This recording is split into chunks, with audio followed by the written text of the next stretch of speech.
శ్రీ గురుభ్యో నమః. శ్రీ ஆதிசங்கராச்சாரிய விரச்சித அர்த்தநாரீஸ்வர ஸ்தோத்திரம்.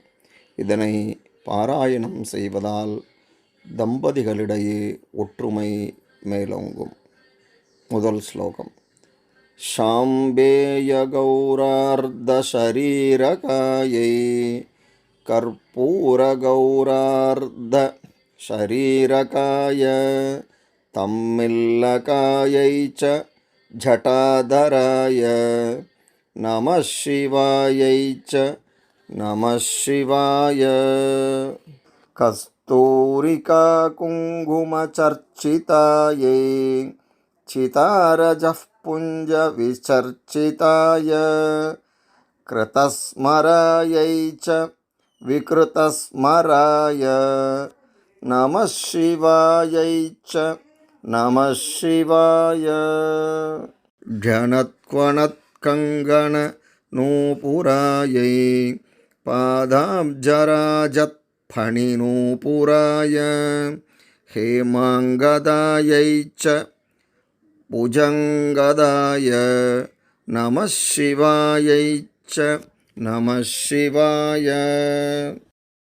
विशालनीलोत्पललोचनायै विकासिपङ्गेरुहलोचनाय समेक्षणायै विषमेक्षणाय नमः शिवायै च नमः शिवाय.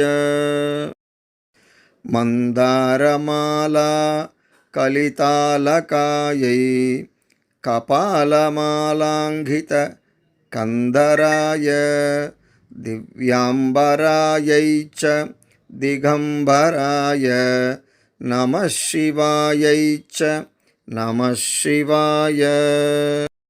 अम्भोधरश्यामलकुन्दलायै तटित्प्रभाताम्र जटाधराय निरीश्वरायै निखिलेश्वराय नमः शिवायै च नमः शिवाय.